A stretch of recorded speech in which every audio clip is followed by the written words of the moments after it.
I was an art dealer for 25 years, and I think after the first 10 years, I just sort of started to get a feel for it, and I studied it a lot. I probably studied different markets, and I knew that I couldn't afford the really best paintings by de Kooning and people like that. So I looked for markets that hadn't been developed yet. Okay. Almost like in the stock market, it would be equivalent to an emerging market. And I started buying photography when no one thought it was a collectible or that it was important at all. And so I bought photographs extremely inexpensively. And it turned out to be right. Shall we move on? Well, I hope they don't run away. Okay, that's Miss America is on the left. She's an American short hair, and I think she's with child. And the one on the right is a rescue cat I got at Viva up in Lompoc. He's the best best rat killer in the world. Hi, kitties. You're on TV, honey. But I used to have a terrible rat problem, and since I got the 2 rescue cats, there are no rats. What part of town do you live in? I live in Montecito. Well, should we move on? Yeah. Okay, come on back, and I'm going to show you some golden oldies that you'll remember from the 60s. And do you know who this is? Is that R. Crumb? It is. And this was another artist. These are original cartoon strips from the 60s. These are the original drawings that became, that you would have seen in comic books and things like that. This one is really, really kind of lascivious. I mean, if you read it, it's sort of, I mean, you see where the cats are. And this was a funny one. I got that because I was an art dealer. And then this is a really rare one. This was done in Harlem. He did a whole series of drawings in Harlem, and these are some of his earliest published works. But these were things that, again, when I couldn't afford to buy the really fancy paintings, this was somebody else that I identified a long time ago and thought that it would be a good investment. And I also liked it. I mean, I liked the work. And I turned out to be right on that too. So, did you earn your own money, or? Yes, I did. Yeah, I've been an art dealer. I was an art dealer for 25 years, and I probably worked 80 hours a week for most of that time. I traveled. I was on a plane, you know, probably half the time, going here and there. It was very hard work. And what would you like to show me in this room? That's I love this painting. This is a Claudio. Can you go up to it? Yeah, this is a Claudio Bravo, Mexican artist, probably, you know, one of the best. That's from 1963. And it's a gouache, which is a opaque watercolor, and some pencil. It's a work on paper, but it's just a great thing. This part of your office area here? Yeah. This is my office. That's a painting by a former husband named Hank Voss. That's also his. How many husbands have you had? 2. Okay. Okay. And that one is a Diebenkorn, Richard Diebenkorn. The one in the middle there? The portrait. And that's the one with the fruit bowl. The still life is a Paul Warner. And they are Bay Area figurative artists. And I came down here from the Bay Area. I was up there for about 22 years. And that's a Bechtel, also from the Bay Area. That's one of Hank Voss's.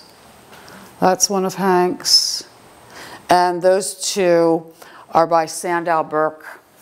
And these are sort of the apocalypse in San Francisco. So you see that she's Brigadier General Susan Huang. Despite enormous casualties under heavy bombing, Huang's Loco 23rd Regiment thwarted attempts to round the left flank near Union Square. So these are sort of parodies, but he's a good painter. So Carole, tell me, why are you running for supervisor? I originally got interested in politics when I was put in jail a year and a half ago for no reason. And the case was dismissed by the district attorney's office the following day, but I was held in the county jail for 12 hours, and there was an investigation of the sheriff's office, which the district attorney initiated, but I had never been arrested in my life, and I thought it was very... Kitty's interested in my camera. Oh.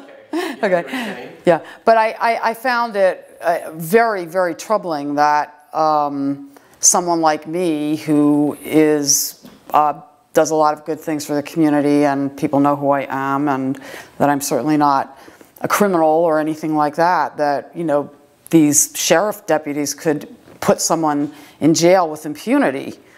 And did they say there was some reason, or what? They said I had a crumbly pill in my handbag, and they said they charged me with felony possession of a controlled dangerous substance. They set my bail at $10,000. They took me to jail. I was released an hour later on my own recognizance because I've never been arrested, and I own my house, and I don't have a mortgage. And the pill had a prescription, and I gave them the doctor's name and his phone number and the pharmacy where it was filled, and they refused to call. They just wanted to put me in jail. And so based on that and your dissatisfaction with the system? That actually was the first thing that piqued that started making me believe things were not quite right around here. That these guys weren't afraid to be abusive to a person like me, which they were. And I thought there's something going on. They're not afraid of being punished for doing things like this. And that alerted me, and I started looking into things. And then I found a fraudulent document that one of the people who was currently sitting in government had filed to get a federal grant, which is a pretty serious crime. And then I started looking into the pensions, and I saw that these things they're not sustainable. And the unions are fighting this tooth and nail. The only way to get rid of pensions liabilities is for the county to declare bankruptcy. But if the county declares bankruptcy, that wipes out all of the municipal bonds. So then you affect a lot of retired people, and people are holding municipal bonds in the county, and it's just a big mess. And what do you want to do as supervisor if you were elected? Well, I would push to declare bankruptcy for the county. There's no other way, because it's an unfortunate remedy, but it's the only remedy, because the county right now probably has $5 billion in unfunded pension liabilities. And we don't have that money, and we're never going to have that money. Right now, what politicians in Santa Barbara typically do when in financial hardship times is they start granting building permits indiscriminately. And what they're doing in Goleta, Mike Tobes wants to put up high-density housing there. He stands to make a considerable profit on that. They don't have the infrastructure to support that. None of this is thought about. All the current politicians are thinking about is getting that extra tax revenue from property tax. The Rick Caruso situation on the beach in Montecito at the Miramar, they want him to build that so that they get more tax revenue. So I think that you're going to see a spate of building here that is going to change the tenor and complexion of the county of Santa Barbara forevermore. As you can see, we're outside, and I took up all the grass outside because it uses too much water. So I was trying to conserve water. Getting back to some of these pensions and all the debt that the county has, there are a lot of rich people who live in the Santa Barbara area. But I think what people fail to realize is most of the people who are really rich don't pay taxes in California. They have second homes elsewhere, and that's where they pay taxes. The upshot of this tax burden is going to fall on the middle class here. And another major problem that we have is all of these big box stores that have siphoned all of the business away from small businesses here. And the people who would have had small businesses at one time are now working at a checkout counter like a robot up at Target or Costco. And local people should realize that when they shop up there, they're putting the possibility of having a real community in the past. You have to have small business to have a middle class. You have to have small business to support a community so that you're not reliant only on property tax. Now, I do a lot of reading, and I have noticed that a lot of our politicians in the county of Santa Barbara don't do any reading, and I don't think any of them have read any of these books. This is a book called Fiat Money Inflation in France.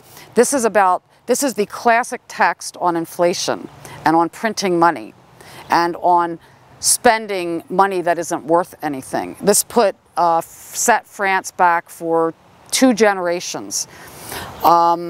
This is an important thing to know. Being an economist, I was introduced to a book like this, but these are things that all politicians should know about.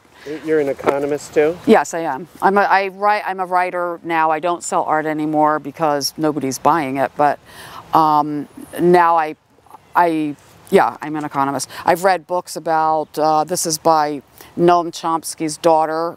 She's a professor in Salem, Massachusetts. This is called They Take Our Jobs. This is about that issue of jobs. You have about 1 minute left. Okay. This is a great book to read, Grapes of Wrath, which is by Steinbeck. And this is about the Depression and when they flooded California with too many, well, these were not exactly immigrants, but they were people from the Midwest. And they brought out 5 people for every job, and the intent was to suppress wages. And I believe that with the illegal immigrant situation here, that is exactly what rich people here have tried to do, suppress wages by bringing in illegal aliens to work jobs. It's not that the middle class that's already here wouldn't work these jobs, but the wages have been suppressed so dramatically by illegal immigrants that they can't take these jobs anymore because they don't pay enough. And do you have some concluding comments? Well, right now, the way I see it, Santa Barbara County is in a prison, imprisoned behind bars because taxes are going to go so sky high. Some of them will be hidden, but this is going to hit the middle class because, as I say, the rich people all have second homes and they pay their taxes in another state. So it's the middle class that always gets hurt by all this deceitfulness. Okay, well, good luck to you, Carole. Thank you. You have been watching Touring with the Candidates, sponsored by the League of Women Voters of Santa Barbara and produced by Larry Nimmer. In addition to programs like this, we sponsor forums and we also offer information online at our website, www.smartvoter.org. All candidates are invited to present their information online at our website. We hope you have enjoyed this presentation. Remember, you can also vote by mail. For the League of Women Voters of Santa Barbara, I'm Irene Stone, and we'll see you next time.